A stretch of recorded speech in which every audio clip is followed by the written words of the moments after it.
Glad to be here today. Glad to see you.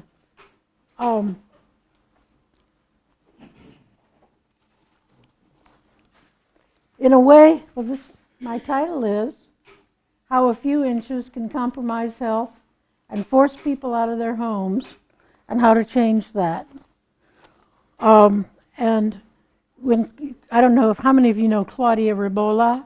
She often coordinates this or works with this group, and when she had a very important personal appointment today, which made her not possible to be here. And I've never met her, but we've had some very interesting phone conversations. And she asked me to specifically talk about policy in regard to home access. So that's what I'm going to do. I'm going to talk about policy, and hopefully everyone here will be able to see some connection that they may be able to articulate and press for policy while you're doing whatever else you do. As your great variety of specific interests, nevertheless, this is a more general thing that's very large. This clicking sound you hear will be me going back and forth, I think. I'm going to touch briefly on demographics, and then on the two features most crucial to remaining in your home if you develop a mobility impairment. And then I'm going to go into the costs a bit. Then I'm going to go into the ill health effects that home barriers cause. Then I'll go into more detail when I get onto the policy part. First of all, when we talk about how many people have mobility impairments, I think that we have been thinking, and in relation to houses, when we talk about houses in relation to how many people have mobility impairments, I think that typically the conversation has been somewhat off base, typically, not always, in that people try to talk about how many people there are with mobility impairments. And even when you project into the future, simply talking about how many people there are with mobility impairments, it's not exactly the most relevant question when it comes to houses. So I asked the University of Florida to engage in a research question. The question was not how many people have mobility impairments, but how many houses will be impacted by people who have mobility impairments. And when you're talking about houses, that's pretty important. So I said, could they research what is the likelihood that a new house, over the lifetime of the house, will have a resident with a long-term mobility impairment over the lifetime of the house? Because as we know, people move house to house. And in the USA, house lasts anywhere from 75 to 100 years before it's torn down or moved to put in a freeway or whatever. That's a long time. And a lot of families live in that one house over the period of time. So the article that was the result of that research was printed in the Journal of the American Planning Association in summer 2008. And the finding was rather startling. They were so surprised at the high numbers that they checked it numerous times. More than half of all new houses built in the USA today will have, over the lifetime of the house, a resident with a severe, long-lasting mobility impairment. Think of that. More than half the houses built today, during the time they serve as a house, will have a resident with a severe long-term mobility impairment. That doesn't count your short-term mobility impairment. This says long-term. That doesn't count the people who came home from a motorcycle wreck in 2 long leg casts, but were out of the casts in 2 months. This is not about temporary. This is about long-term disability. So they were amazed at that number. And of course, it's not possible to predict in which house it's going to occur.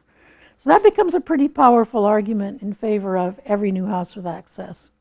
I mean, we do every new building with a fire escape, and the chances of fire are low, but we say, wow, the consequences are so big, we better build every house with fire exits and every... So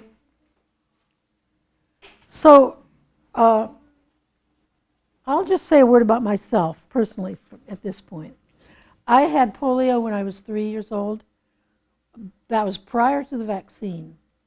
So I went from running around as a wild little 3-year-old to a person who could not walk at all because I had it very severely. So I used a wheelchair as a little kid, and then I used a wheelchair as a teenager, and then as a young person. It was all prior to the ADA. You know, just because you were able to get in a movie theater didn't mean there'd be a stall you could get in to go to the bathroom. So much has changed since I was a kid. Unbelievable. There were no curb cuts. There were no magazines for parents of kids with disability. There was no disability rights movement. We really changed a lot. But the one thing that's still the same is in 1946, when I had polio, is the typical new houses are still built with barriers, basic barriers. Talking about getting in and getting through the doors. Still, high-end house, small house, doesn't matter. The bathroom could be huge, and the door into it will be small. Tremendous mistake in construction. So, I had been, you know, a teacher of English as a second language, which I love doing, and various other careers over my work time. But I got this notion, why couldn't every new house have access? Because I'd paid the price over and over again personally for years. You couldn't run into my neighbor's house, couldn't get in my cousin's house unless I was picked up. As a teenager trying to go to a party, not drinking any water before I went because I knew what the bathroom door would be like at someone's house. You get the picture. I had paid the price personally over and over again. But until I was in my 30s or mid-30s, it never occurred to me it could be different. You just deal. You know what that's like. You just deal with the reality. And in fact, I think it was somebody from Georgia Tech. It might have even been the young John Sanford. I don't know how many of you. This was he already cranking 30 years ago? Anyway, I went. Did you say was he already cranking?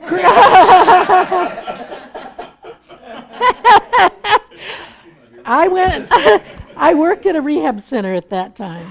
And I worked as a caseworker at a rehab center. That's great.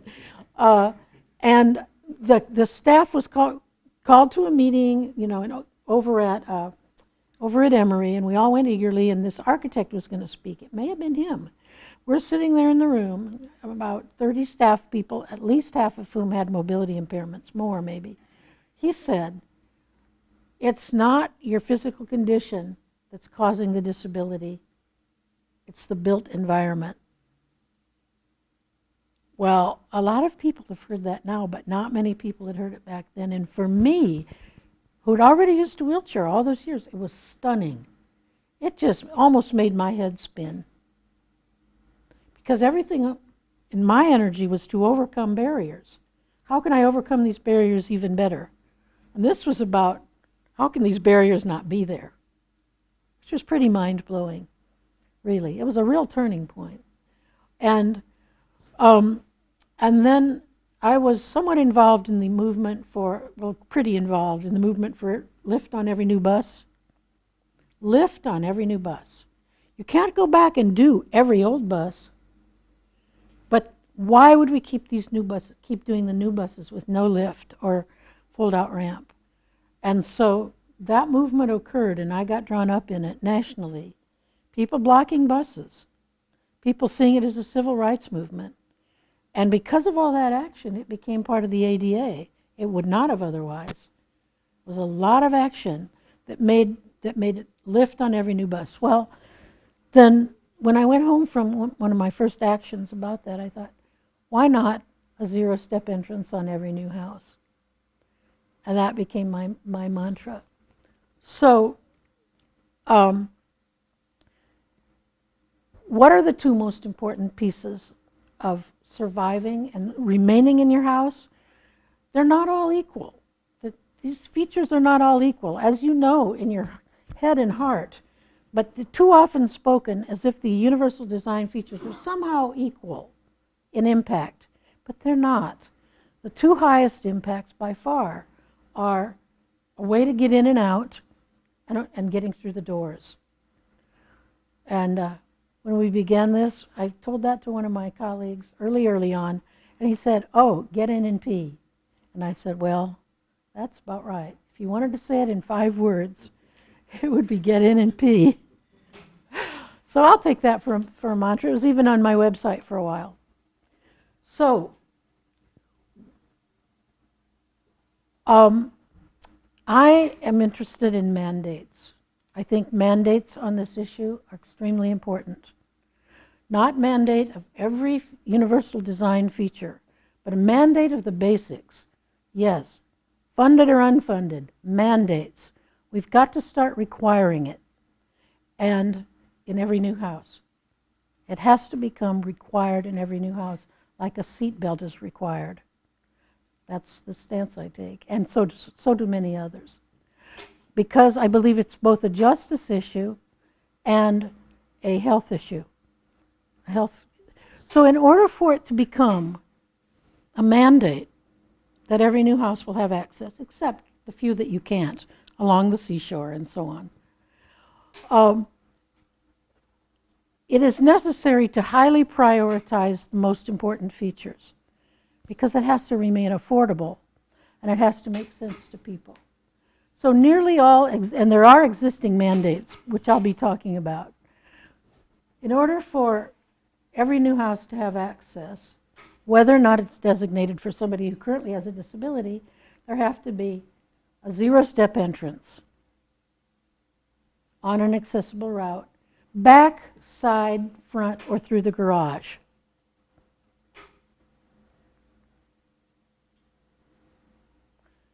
And all the main floor interior passage doors have to be 32 inches or more of clear passage space. Are y'all aware of the Fair Housing Amendment Act? Yeah.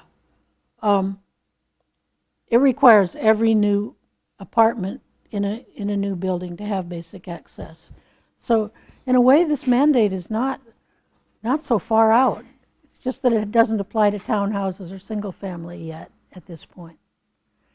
But you go down to downtown Decatur, for example, downtown Atlanta, these new high-rises, every unit will have this door width. The Fair Housing Amendments Act. Doesn't matter if the government has a hand in it, private, public, no matter how it's funded. A new apartment building or ownership building, condo, 4 or more units, every unit.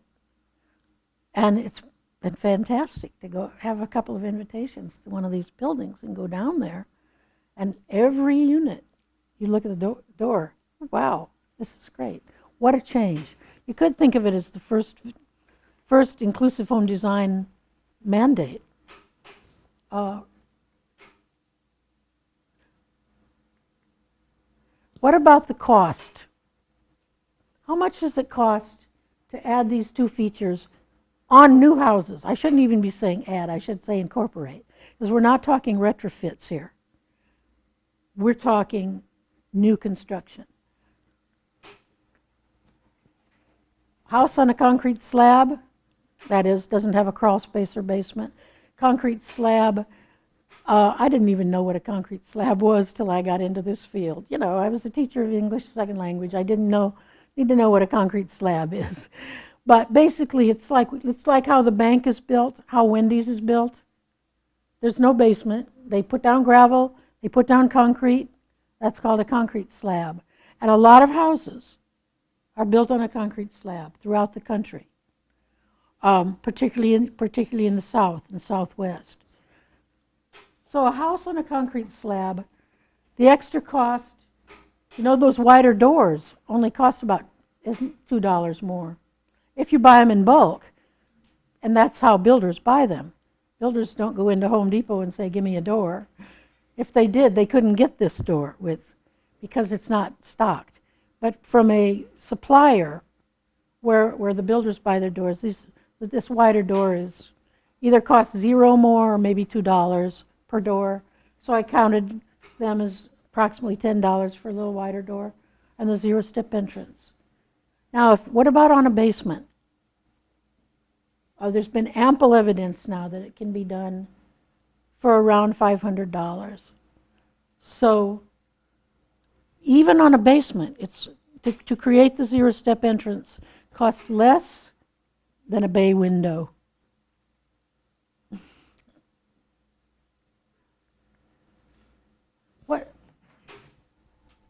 It's only in recent years that I've started framing this conversation and realizing that it is a public health issue. I think it's just a public health issue right up there with seat belts and some other things that we've decided are public health issues. What are some of the health repercussions? Sorry about this small writing. Increased falls where there's steps at all entrances. Some of you know firsthand from working with people directly how many people fall, right? I called the CDC to talk to one of their falls experts if they had any information on who falls on entry steps of houses, and they didn't. According to her, and she was pretty much an expert, they didn't have data on how many people fall at entry steps. But what they did have is that more than half of all falls happen at home. And of this, the second part was interesting too to me. It goes back a ways, the data, but it's all she had. Of the people who fall at home, more than half are outside the home. Now that suggests to me they're on their entry steps. I mean, it's possible that they're pulling out a weed in their flower garden and fall over. But if you say that more than half of all falls at home happen outside the house, there's a pretty good bet that's on the entry steps. And falls is the #1 reason people over 65 go to the emergency room. Some of you are aware of that. The #1 reason is falling down.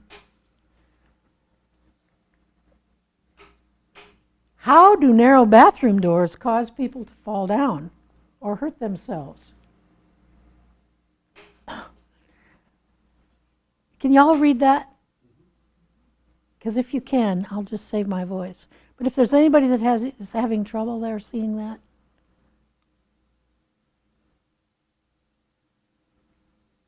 you already have bad balance, and your walker won't go through the door.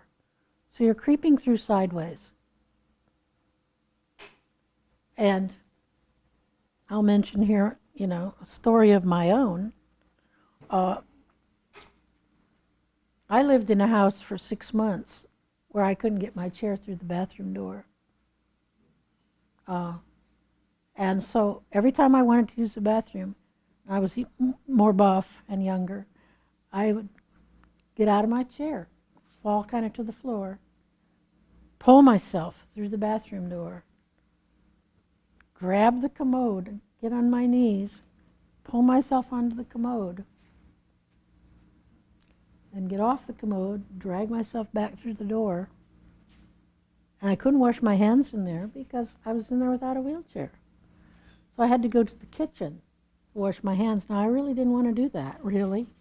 But that's what was forced. Buy a narrow bathroom door.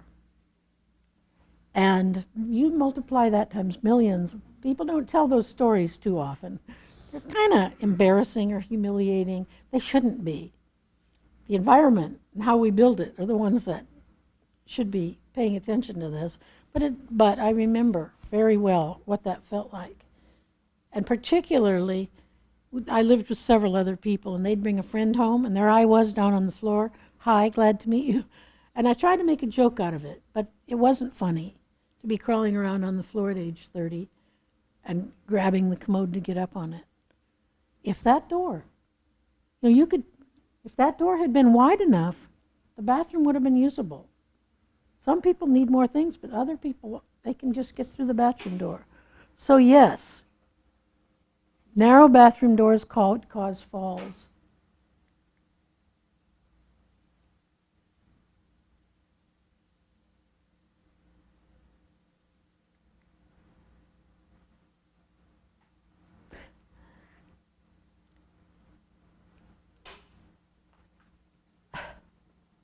How do you think?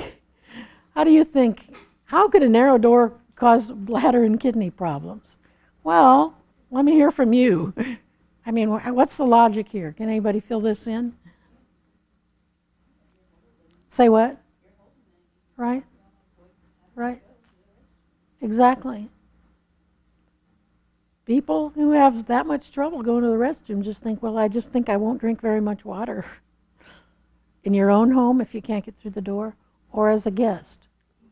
And if you do that repeatedly over years, if you limit your liquid intake and or just hold it for a long time, it eventually takes a toll on your bladder and kidney health.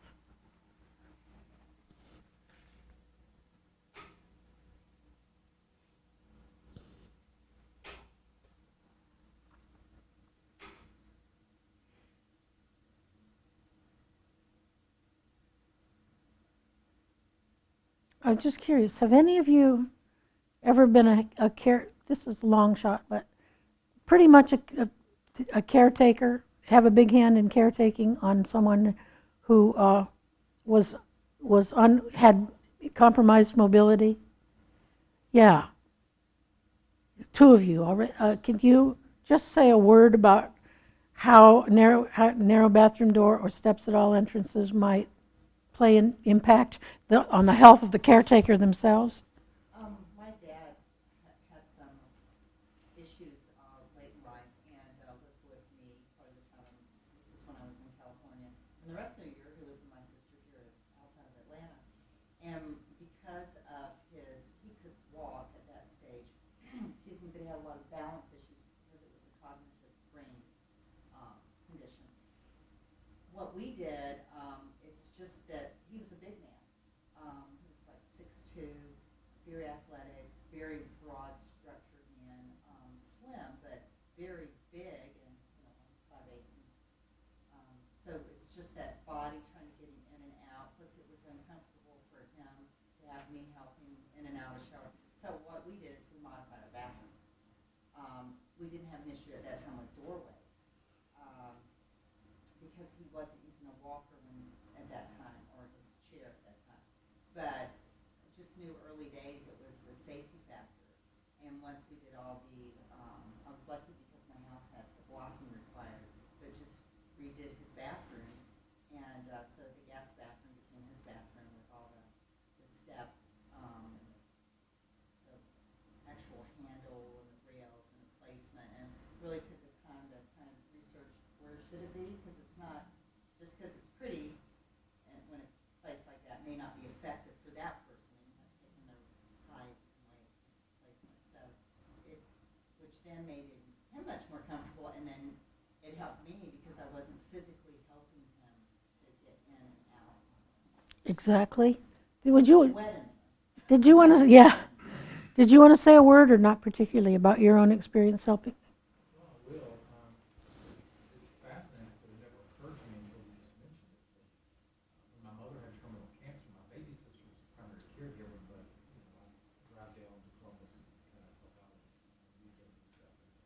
And trying to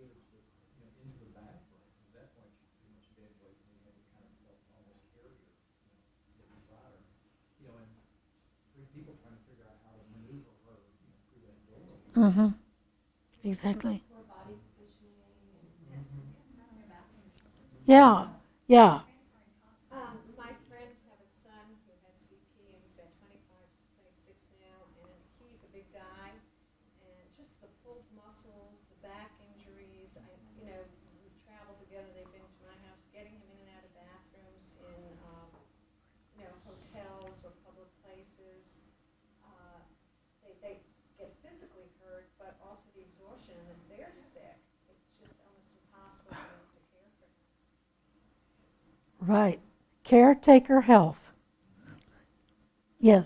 Beyond the physical limitations, just the stress itself causing hypertension and all the other side effects that thereof. Right. And your anxiety. Yes. And if you, Yeah. and heaven forbid that you need to help them at 2 o'clock in the morning, well, now you're not getting your rest, and you do that several times a week, and you're, which isn't a circadian clock so important to good health, and you're interrupting that for the healthy person, for the able-bodied Right. person. And so I see it all the time. So that's absolutely right. You've touched on a couple of things here. It's never going to be super easy caring for someone who has multiple disabilities, but why add the extra concrete block of them not fitting through the bathroom door and not being able to get up and down the steps? And you touched on the idea that it was not only that it was hard on you, he felt, he would have rather done what he could himself. Now, if you can't do everything yourself, you accept the help. But when it's the environment making it even harder, the relationship suffers. And also what you touched on, yeah, it might be Grandpa trying to get Grandma up those 2 steps and hurting his back, but it's also the psychological worry, one more stress, and a lot of research has demonstrated that the health of caregivers is worse. The people doing a high amount of health caregiving have worse health than a control group, controlled for age and gender and all that stuff, who are not doing heavy caregiving. And you can see why. They'll often neglect it because they feel, I don't have time to worry about me, I got to take care of this one. Right. So they're not following up with doctor's appointments because they're so concerned putting their time and effort into caring for their loved one. Right. And while we can't press a button and make everything change, why would we not at least want to have the basics in? I read a statistic, I don't think this is this is too vague to be one that you could write down and cite, but that for every time you see a ramp on a house, there are 2 people who need one and have none. They're prisoners in their house. Every ramp you see, well, first of all, every ramp you see, it's not all there are because there's this equal number with the ramp on the back that you're not seeing. Out of all those people who have that, who've been able to retrofit it, there are 2 more who couldn't retrofit it for one reason. They couldn't, and they're prisoners, and so is their, yes. One of the reasons my friends had a problem getting a ramp on their house was the homeowners association. Huh. And I think that's an important area to target because that's just inconceivable. Absolutely. I've heard from several people whose homeowner situation said, not only do we want you to plant blue and red flowers only, no orange, please, but you may not put on a ramp. That is illegal. The homeowners, that's a slam dunk, as the saying goes, for the person who wants to put the ramp on.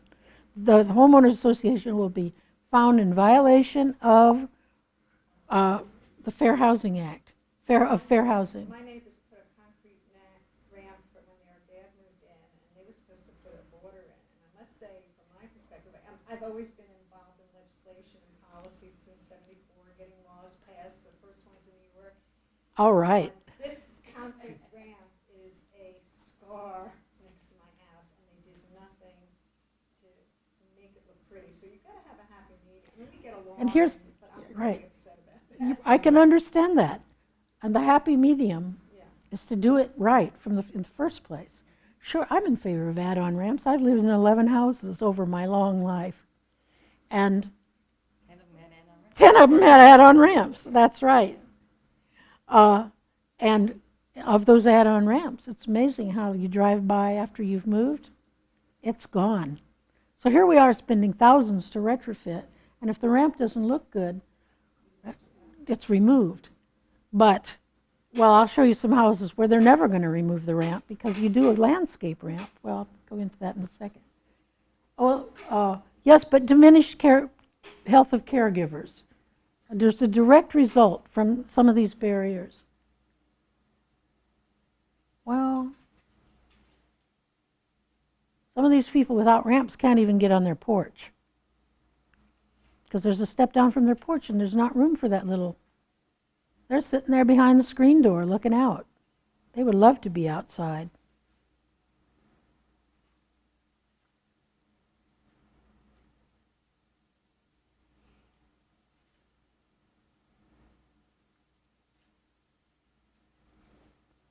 It's one thing if you can't get out of your own house, that's bad. It's another thing if you can't go to visit 2/3 of your friends and relatives. Used to be a pipe dream that you could go next door and visit, but it's not anymore. It can become reality, and it is. Yeah, we bought a house with a master owned domain, and I thought it was very accessible until my friends came to visit with their son. I had just 2 little steps up the front door. There's access, I thought, to the garage, and there's one little step, and it's a narrow door, and it goes through the laundry room, and it was a nightmare. It was a nightmare. And yet your heart was in the right place. Yeah. And is. We bought a house we thought would be. Right. And then I sprained my hamstring 3 weeks ago. Oh my God. Did I get a lesson? About what? Going up those steps? Yeah. Yeah. It can be a big deal. Yeah, it can be. A little step is a big deal for some people.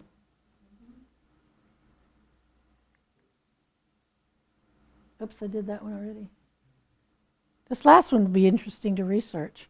It says increased injury to workers doing heavy lifting. I did see a study of EMTs where, of course, the main injury is back injuries. And the majority of them happened at the place where they picked the person up rather than at where they unloaded them at the hospital. That was interesting to me because it indicates probably that they were very likely carrying people down steps.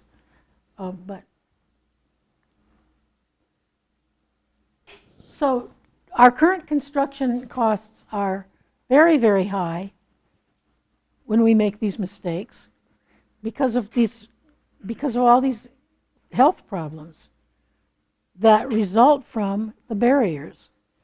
I mean, again, number one reason people go to emergency rooms after age 65 is falls and increased institutionalization. That is, people can't come home from the hospital to their own house. And there's not time to go retrofit it. I mean, they had the stroke on Thursday and the hospital wants them out on Sunday. And where do they go? They often go to a nursing home. How many of those people in nursing homes could have been home if the house had let them come home and then they could have had somebody there to help them out? But people know we don't have time and we don't have money to retrofit. And if you're a little older, in you go. And you don't come out very fast. It's a huge expense that nobody has researched yet. Okay, now I'm going to talk about mandates. I wish you could see that house better. But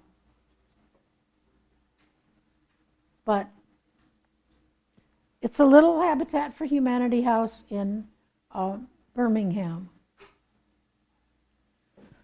I'm going to talk first about non-legislative mandates and then legislative mandates.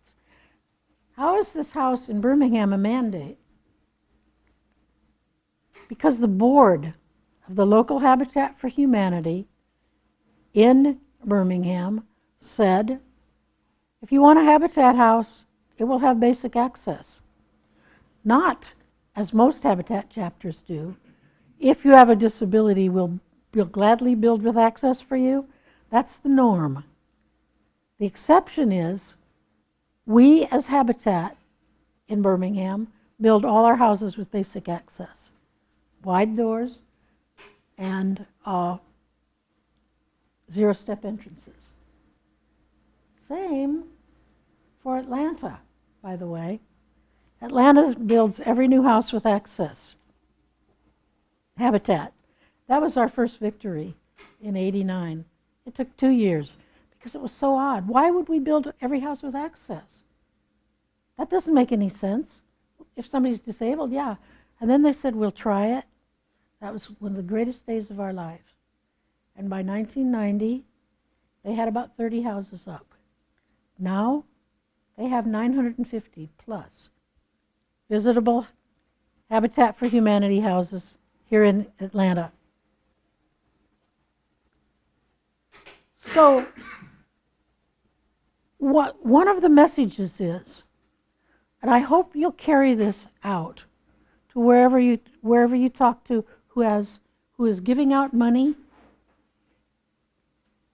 Without a law, an organization can say, our policy is, if you want what we have, you do housing and new housing, you will build your new housing with access.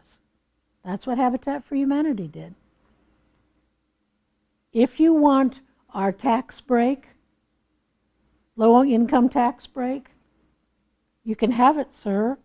And here's what our qualifications are. We don't have that in Georgia yet. Notice I mentioned Ohio.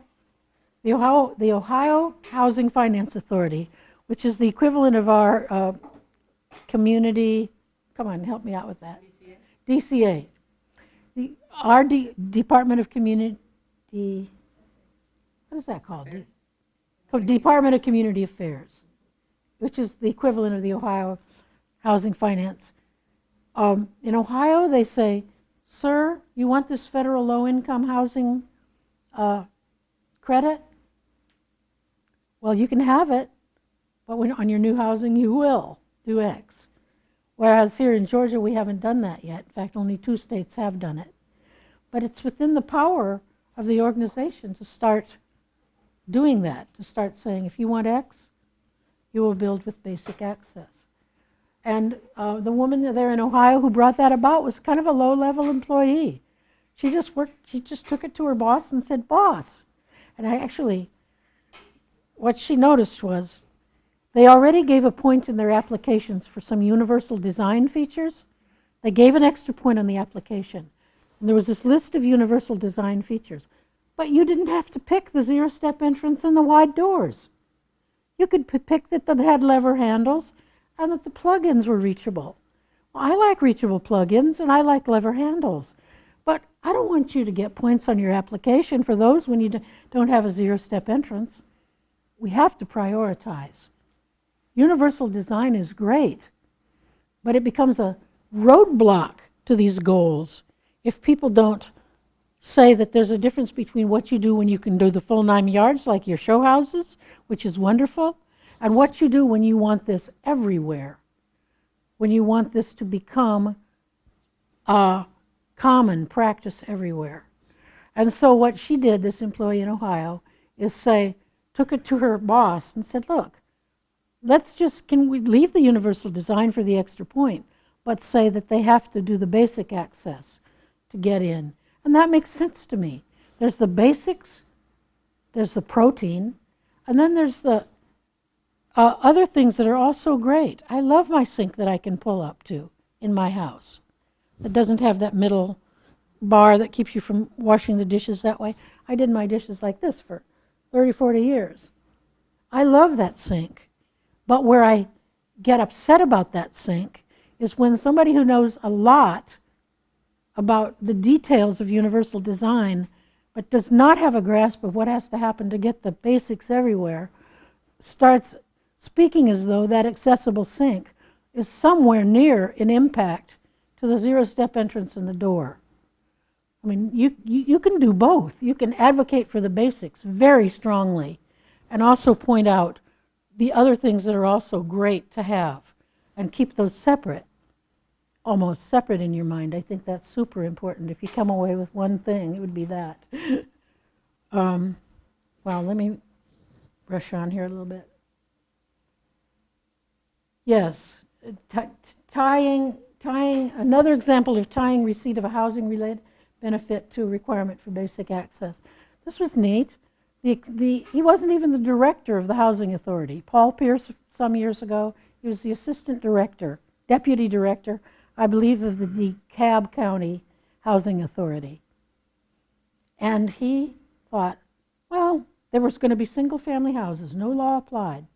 And the county was giving away first-time homeowners down payment assistance. It was private housing. It wasn't public housing. And so Paul Pierce said, well, I think we'll just say they all have to have access, basic access. Well, then, of course, the bidding architects had to draw the basic access, and then the developer had to follow the architect's plan. So instead of 125 inaccessible new houses, we got houses that have basic access. 100 of them, just by the one guy's decision to push for it. He got no pushback. Nobody said, no, that's a terrible idea. It's just that they hadn't thought about it.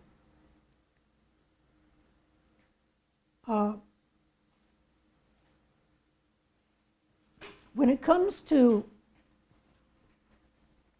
townhouses, that's an interesting situation. How about townhouses?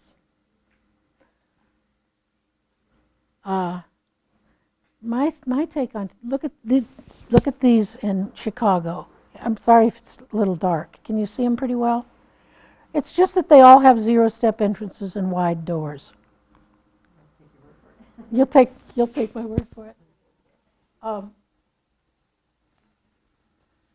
I need to rush along here, and I will. But if a townhouse has a zero-step entrance and wide doors, at least you can be in there to recover from your broken leg, and at least your aunt can come for Thanksgiving, and maybe you can even be there long-term for a while you're in your hospital bed on the main floor while you find a better place instead of the nursing home. So I think it's very compelling to try to build townhouses with zero-step entrances, even when they don't have a bedroom on the main, for those reasons. The very worst housing type being built is stores with a big row of townhouses on top. You can't begin to get to the first floor, let alone the second and third where the bedroom is. And there is an alternative. So this is my recommendation. Don't ever build those, although we're never going to be legislating against it. If you're in any planning commission or a charrette or something, you want houses over stores, go up 3 levels. See, the community is saying, we don't want high rises. That's okay, I don't want high rises in my community either. Well, here's the alternative. Just go up 3 levels instead of 2. Perfect. Because then the Fair Housing Amendment applies. You still don't have a high rise. The Fair Housing Amendment is making these all like layers of layer cake. The apartment's all in one level. Am I being clear? Instead of a row of 15 skinny, inaccessible townhouses, you have something that visually looks the same from the outside, but there's an elevator serving halls, and you've got 3 layers of houses. Is this happening? Any of you ever go to the Terra Cinema over in, if you go to the Terra Cinema on Cheshire Bridge, or just off of Cheshire Bridge, you'll notice that there's these stores with across from it with 3 layers of townhouse, 3 layers of flats. That's what I'm talking about as a good alternative. And lastly, a couple of things that went on in Atlanta, where it said Atlanta passed a law, the advocates helped make it happen. If you get a tax break or a free lot or something like that, you then have to build their basic access. And that was the first law in the country. Again, you'll have to take my word for it, but this is interesting. This is a new house built under the Atlanta law, privately owned. Steps on the front, no problem. They like those steps on the front. But they just had a few instead of 8. And then off to the right, there's a little ramp that ties into their deck that leads you to the back door. And a ramp, when it's really short, can look very good. These people are not disabled. They wanted the steps on the front, so they have a little side ramp leading to the back deck. These are all over the place in Atlanta. Same in Austin, Texas. This is an interesting approach. Again, they had the same law. These were required to have access, but what they did here was they raised the driveway, or rather the alley. So there's an alley that leads to every garage. This is another option. San Antonio, Texas also passed a law like that. The most far-reaching laws in the country are actually cities that have a law every new house. I can't help but smile, because sometimes I think that when the cup is half full, it's these things. Pima County, Arizona, every new house with access. Bolingbrook, Illinois, every new house with access. Tucson, Arizona, every new house with access. A word about the numbers. Did I put the numbers up? I didn't. Yeah, I'll go back to the numbers. Back up. Well, let me just.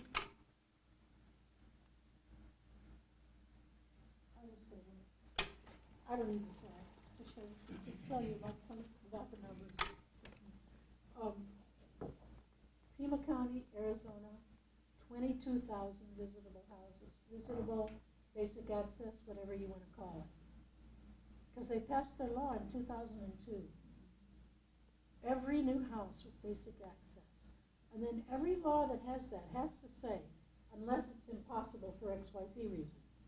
It doesn't make any sense to say every single house, because there might be a situation where you literally cannot. So out of their 22,000 houses, they say that less than 2% have had to have an exemption. And we want an exemption when it can't be done. But that's the highest number in the USA. And they have testified that it costs them nothing. I have the handout for that, where they wrote a letter to Congress from the county saying that it costs them nothing.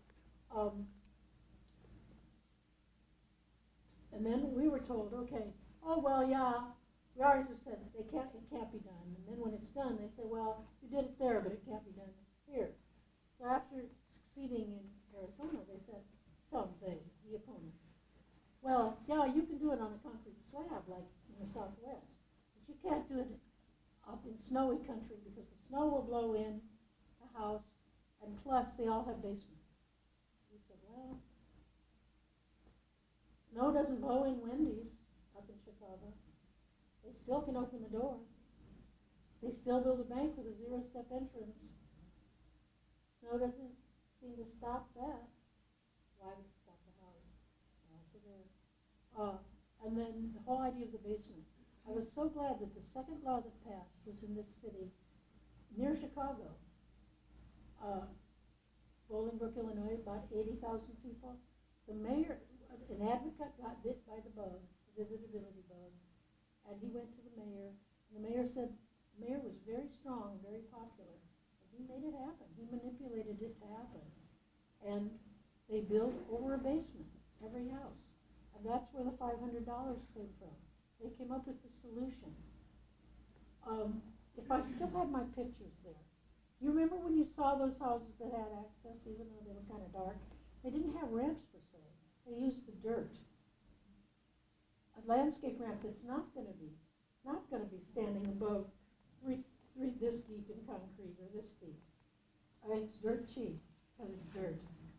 And you grade it so that the sidewalk comes right up and ties into the porch. That's how it is where I live. I can give these out because they can see pictures. Right, I have. Shall I do that now? Exactly. Yeah, that'd be good. So my presentation took longer than I thought. I hope you found it kind of illuminating. Yeah.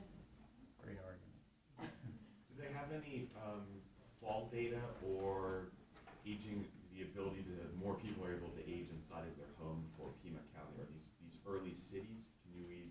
Because that would be great. Wouldn't it be great? Because that would be your macro trend. These are research projects waiting to happen. Yeah. We don't wait to do it till we've got the research, but once we've got it happening, what a great opportunity to research and know. Comparison with fall data would Right. probably be the easiest. Right. That would be, and we actually have a couple of, with the University of North Carolina, a couple of grant requests in to make the studies. But I don't know if they'll succeed, because you're right on.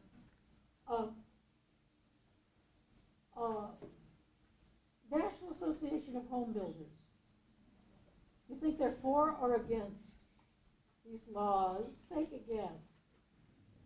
What do you think? Yes. They are. They're the primary opponents. There are a couple of reasons why this is not flying faster. One is people don't like to think too much about aging and disability. That's why we need a law. That's why we need mandates. It's like a public health problem. But we do have a very strong lobby, just as you can't expect the national tobacco companies to be in favor of no smoking laws. They'll fight it tooth and nail. Unfortunately, the Home Builders Association, I'm not bawling out individual builders. There's plenty of nice builders. But your trade agency, National Association, runs in and tries to kill very successfully every effort it mandates. In Pima County, they sued. The Home Builders Association sued and tried to call the law unconstitutional and a violation of personal rights. But guess what? It didn't prevail. The lawsuit did not win. And Arizona is a conservative state, as you know, politically, so-called conservative state, where you would think no government interference. But on this issue, the judges said, look, the society is aging, and we have it in there, and this makes sense. You can't call it unconstitutional because many other laws impact how houses are built. And so in a way, they did us a favor by suing, because there's case law now. But I wish, and the main reason, the Home Builders Association will give all kinds of reasons why the law should fail. And they won't, and mostly it will be cost that is not true. It will be, but really, they simply don't want to be regulated. Like any big industry, they don't want regulation. But again, there are times when people have to say, look, you may not want this auto industry, you may not want to have to put in seat belts, but here's what's happening health-wise, so seat belts there will be. Yes? I wonder if there's been any effort at approaching this from a fire safety code kind of thing. Codes that are already in place. Is there a way to add some of these things? That's great. And that is a great idea. There is this man who's working very hard at that. His name is Jake Paul. In other words, right along making the fire code be the thing. Well, if you're in your house and you have no ramp, and you smell gas, or your kitchen's on fire. So I think tying it into the fire code is one very good. And there is a man working very hard on that to make that happen in the National Fire Protection Agency. Anywhere that you all find where you can start advocating this, if you start advocating this, the truth is on your side. You will hear answers back why it can't happen if you start advocating this. But believe me, you can say, not only can it happen, it is happening. It has happened. Yes. Who's been pushing for it in other states? Like, are you a national organization? Yes. And what resources are available if we happen to Okay, and you know, I really ask you to keep spreading the word. Willing ears, unwilling ears, all ears. This has happened mostly through advocates coming to the website, my website. There's quite a bit of free info on the website. And then some of it is, there's been some attempts top down too. There's some national legislation that's being tried. Remember the ability of, I wish, is anybody here from the Atlanta Regional Commission? I'm going to advocate to them, and I have a little meeting. You know, they control a lot of money. A lot of money. To what extent could they tie some of the money they distribute to, yes, community, but you have to do X to get these millions of dollars. I think they have a little more clout along that line than they may have indicated in the past. But if you are engaged, if you're involved in any places where decision could be made by a board, that's another place to advocate. I'd be interested in like the nitty gritty a little bit about how, like what Bolingbrook happened, for example. Like one example of how it does happen that it can't get amended. Sometimes it happens because the local advocates just get a support network and really, really work, and they usually find one legislator who's willing to help them. Yeah, in that case, it was the mayor. In that case, it was me. In Bolingbrook, there was a guy on city council who was willing to help the people, or rather county, yeah, finding a legislator. In Georgia, you know what would help us? A Republican legislator. If there would be a Republican legislator who's lived this for one reason or another and is willing to carry the bill down it, because we had a law attempt this couple of years.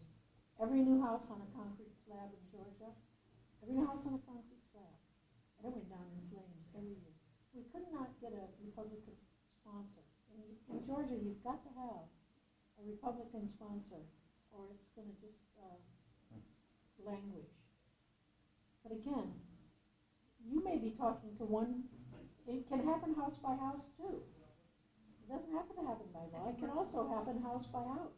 Have you worked with Judson Hill? Pardon? Have you worked with Judson Hill? No, don't know that name. He's from Marietta, and I know he has a lot of interest in health and issues. Is he a legislator? Yeah, he's a senator. Oh. Okay. Well, have you passed out those flyers? Yes. Oh, did you also pass out that letter from the Arizona? I didn't know we had it. It's in but there.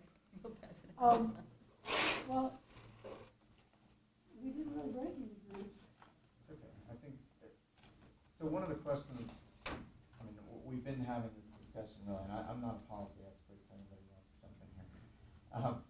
One of the things that Claudia wanted to look at is how could we help this happen from a policy standpoint? How can we identify either people to target or developers or Large philanthropic organizations that have a lot of monetary support. There recently had a summit that was a real push behind it was Atlantic Philanthropic.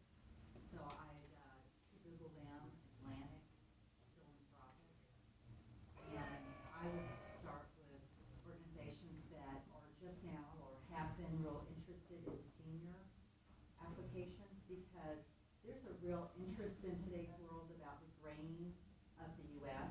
You know, this is the first year the boomers turn 65, the first of the boomers. So you're looking at a huge demographic that have money, that have certain standards around their lifestyle, that are very, very independent. So if you approach it from, we've got this huge block of Americans that are going to be really interested in having their homes, you know, for example, my existing home. My husband and I have already talked about how could we live in this house forever. So I would try to tie it in. What's the interest level from a large block, excuse me, of people? Right. Would you be able to approach them? I'm sitting here trying to think how I can do that. Think about it and see if you could. because I'm doing about 1,000,000 things. So are you all. So are you all. But if you could add one of these things to do, I mean, if you could like maybe take the ball on that. I know you're super busy, but if you could take a step in that direction, it would. It's many voices that make it happen. That's what makes it happen. It's many voices. Yeah. I'm wondering where the architectural educational programs are coming out, and if you have like a board of that oversees architectural programs. Do you, Brian?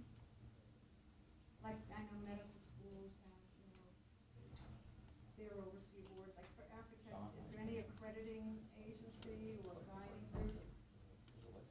Yes, there is an accrediting agency for our. And how would they respond to this? I don't know, I just walked in, so I can't. Oh, wow. My thought is that, and I know from just healthcare, you have to get to the educational people also, because especially young architects, if they don't know what's happening in the real world, and they walk in and there are all of a sudden these regulations or things that they've never been taught, and I know, well, I'm old. But anyway, it takes time, and I think that's one place where you have to start. Yeah. And my brother-in-law's an architect, and he's a professor, and I'll talk to him. Right. Yes. Just had a question about, you mentioned the National Association of Home Builders. Obviously, they're against the mandates, but has the cost thing been an issue? I mean, I would think that they would see it as a cost that just gets passed on to the consumer. So it's not that it's going to cost them a whole lot of money. Right. So is it just the idea of the mandates and the Right. fact that they think this is a toehold into Right. making this to all kinds Exactly. of Exactly. It's it's the slippery slope thing. But again, if this is framed as go ahead. I was going to say, I've seen the same thing. Since I come from the media side, accessible websites, back 2003 timeframe when we asked one of our artists to design an accessible website, she's like, oh, this is so constraining, I can't focus on the design. And then 2-3 years later, she's an expert at Google. So The home builders are a little different. I mean, the home builders are the most arch conservative group in the world and will not change anything unless they're mandated. And that's why, that's absolutely right so far. I mean, I don't know how many years it would take of their own parents having to have their house redone before they change that. But right now, they are adamant, and they are the biggest roadblock in terms of getting legislation passed. However, again, I think framing it as a public health issue is the way to go. You don't expect the big corporations or trade groups to go along with it. You say, we have to move ahead whether you're in favor of this or not. And one of the best ways to do that is all the public health, all the fire safety, all those things that are just considered things that have to be done to keep people healthy. Yeah. I'm also thinking religious organizations, because many builders maybe belong to a church or a synagogue, and my thought, really off the wall right now, but I'm thinking Passover's coming up, and we think in modern terms, who's still a slave, who is oppressed, how are we oppressed? And I think this is a very good theme to incorporate into the Passover Seder and to the feelings of, oppression in our own society, because the way you described it, and when I heard it, I said, we're really keeping people oppressed here. And we wouldn't do it in a foreign country. We wouldn't take rights away like that. We fight for it all over. Well, what about in our own country? And what are our belief systems? I really think Yeah. that'll be a long policy, don't you? Either, but I think it's perfect. yeah. I actually do think it's a justice issue as well as a healthcare issue. If you know that something you're doing could be changed a little bit to help a lot of people, and then you decide that you're still not going to, well, then something has to come along and kind of make you do it. But I think that educating people is super important too. However, I think that the mandate is the fastest route to education. Believe me, when you got to do it, you figure out how to do it. That's been the truth all the way along. Back when the Home Builders Association They fought the Fair Housing Amendments Act. I mentioned to you in 1988, back in the 60s, it became illegal to discriminate against people by race and national origin.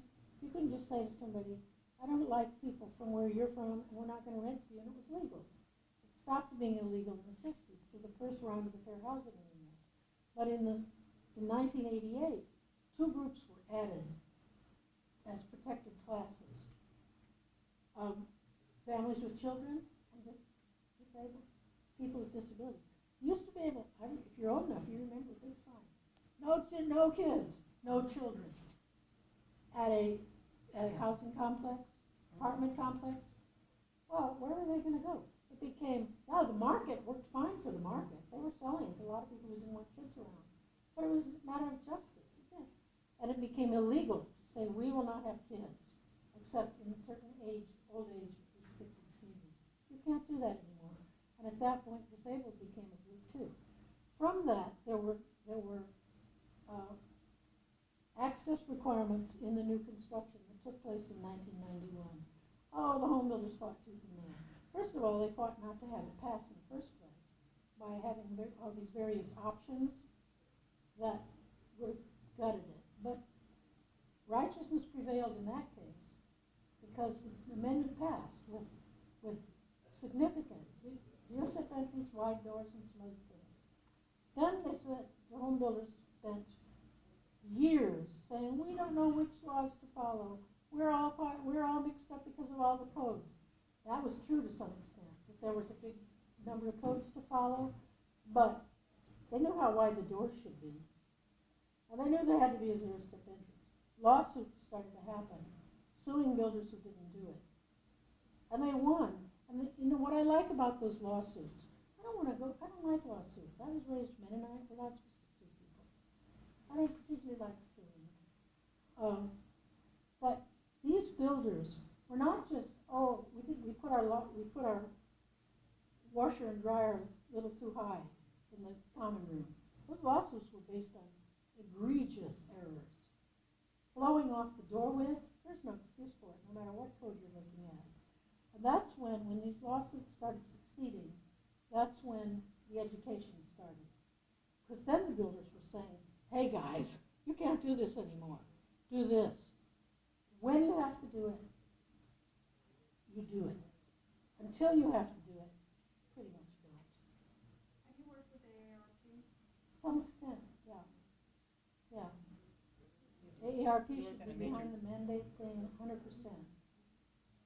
They're not quite yet. They want several voluntary things to go forward, which I consider a big, big mistake. They can only fight so many battles at one time, you know. And I'm awful glad they're in there fighting to not privatize Social Security. I know opinions may vary in this room on that, or on many things, but I would like AARP to be more bold and say, look, this has got to become what happens. Hey, John, I have a question. Okay. Did you, when you were young, not so cranky, when you were less cranky as a young man? And less experience. I was never less cranky. Do you remember if you ever gave a talk up at Emory, in what was then their rehab center, on universal design? Mm-hmm. He might be the one. This is amazing. I told them that a turning point in my life, somewhere in the 70s, was that I went to this meeting that was held over there, and this young man got up and who was leading the thing, who was giving the speech, said, your physical condition is not really what's the main part of your disability.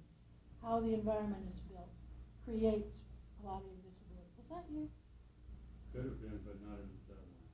Okay, there was some other brilliant guy. Yeah, in the 80s maybe, but not in the 70s. No, I didn't work there in the 80s. So it was some other guy. You were just like 10 years old then, right? But Actually, I was in a whole different world in the 70s. How long was your hair?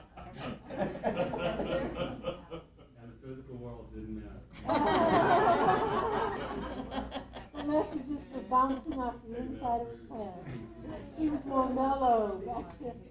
But I definitely would agree with that, yeah. Well, I don't know who said it, but it was great. And it did cause me a lot of anxiety, really. It did. The statement almost made me kind of sick, in a way. You know what I mean? I thought, wow. People are Like making then these why are decisions. people happening? Why are people doing this stuff? But it was really a revelation. So anything you can do to move this forward, particularly where you see policies get changed, I would really encourage you to do that. Any other comments? I mean, I'm sorry I missed the talk because I was at meetings at the VA, but I did catch your comment about making this a healthcare issue, and I totally agree with that. And not because, necessarily because it is a healthcare issue, it's a building code issue, or it allows the building codes, which are built on health, safety, and welfare, to adopt,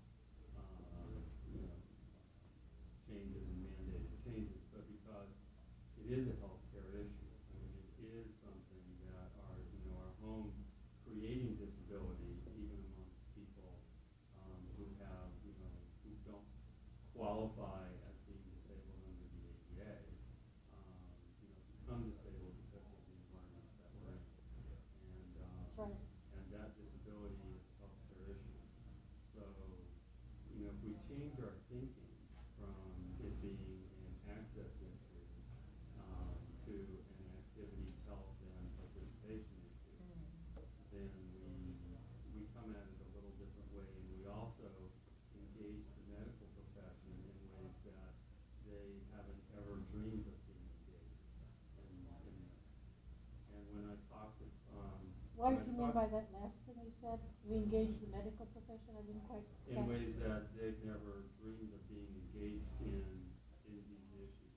And I get a lot of pushback, particularly from physicians. Certainly the occupational therapists and the frontline clinicians are usually on board, but the physicians all go, I don't want, that's one more thing, I can't deal with it. I can't be an expert in the environment. And I look at them and I go, well, you've had people, in acute care and chronic care, and you send them home. You send them home with therapies, you send them home with medications, and you send them into a place where they can't do either. They can't function at all. So what's the point of sending them home? And it is a healthcare issue, and it needs to branch out beyond those of us who are working in the environment and in technology to more and more into the healthcare profession. And what strikes me is that no, not one, an individual physician can't go out and do everything. He can't go get involved in, sexually transmitted diseases down among the sex workers of the city of Atlanta. I mean, he has so much energy. But what he could do was make his organization, the AMA, come out strongly for this. That would really help. If the AMA would come out and call this a healthcare issue. The doctor doesn't have to do all that work. He can just, the doctors could start saying, come on, folks, let's make a policy here to take us, one meeting to do it. Yeah. We may get more from the American Hospital Association and the hospitals, because right now there's a big movement on care coordination, because exactly what you said, and it's actually CMS. That's another place I'd suggest, except they fight amongst each other. But they are not paying for hospital readmissions, so there's a whole movement among quality improvement organizations. There are a lot of new techniques here in Georgia from ARC and others. We have a very strong care coordination movement, and those people might be interested. There you go. I'm telling you that this woman where I live, because we know doctors aren't going to do it. No, but they're not going to, but they're a trade organization, right? But what you're talking about, a woman who was in her 80s, perfectly good health for a while, because she didn't have it. She was in the hospital, had a couple of strokes. Barbara was there visiting her, and the OT came in the hospital, into her room, and the first question out of her mouth was, how many steps on the front of your house? How many steps to get into your house? First question out of her mouth. Yeah, and they want quicker discharges, and you can't discharge if there's no home they can go to. Right. And I've noticed in a lot of rehab facilities, we'll get calls from the physical or occupational therapist that's had an opportunity to actually go visit the client's home and assess the needs before they're discharged. But that's happening less and less because it just takes too much time. They just don't have enough time. But you'll see more resonance because we're moving away from fee-for-service through CMS. It's going to be value-driven fee-for-result. And so as that develops, you're going to see entire teams that take a disease state and they'll get a bulk of money, and every player will glean off of that, and there'll be a reserve that will be held. And if you successfully see this to fruition and there's no readmission, then you'll get your money back, plus the money from all those others who didn't accomplish that goal. So it's going to be a very interesting conundrum, the way that this is rolling out and the way that the whole typical fee-for-service program is going the way of the dinosaur. And so those who are creative and can partner and do strategic partnerships, or disease states even, are the ones that are going to win in this issue. And it doesn't matter whether healthcare reform stays as it is or not, or gets repealed or anything else, because these things have been going on since '03. And it's going to, between now and 2015, we have 5 election cycles. And so what's going to wind up being the final bill or final thing, even if they revamp it, so many things are, the ball's rolling and it's front-end loaded, that the way that we see healthcare delivery systems is going to dramatically change. And there are so many pilots going on all over the nation right now. They're being funded by the federal government. Well, can you help make this happen through those things? The head of CMS is I'm serious. Don Berwick, and he used to run the Institute for Healthcare Improvement. He's very forward-thinking, and he has been behind a lot of these things that have happened for improving quality and safety. So I would definitely, sort of, but I would definitely connect with him. Well, could you set up a meeting with me and him? I don't know.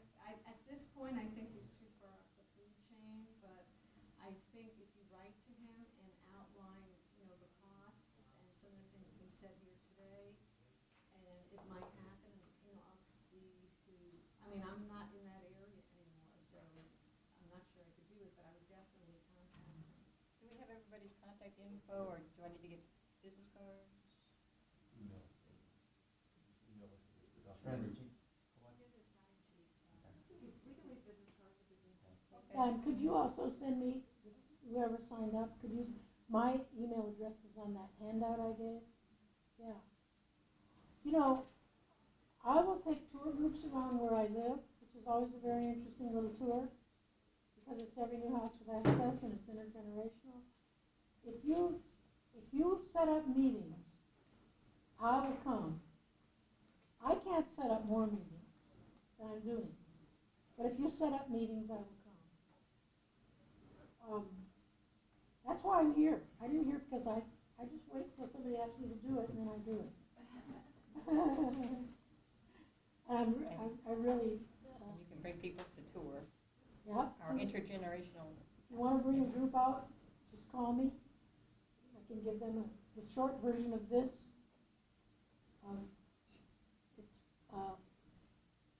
So thank you, everybody.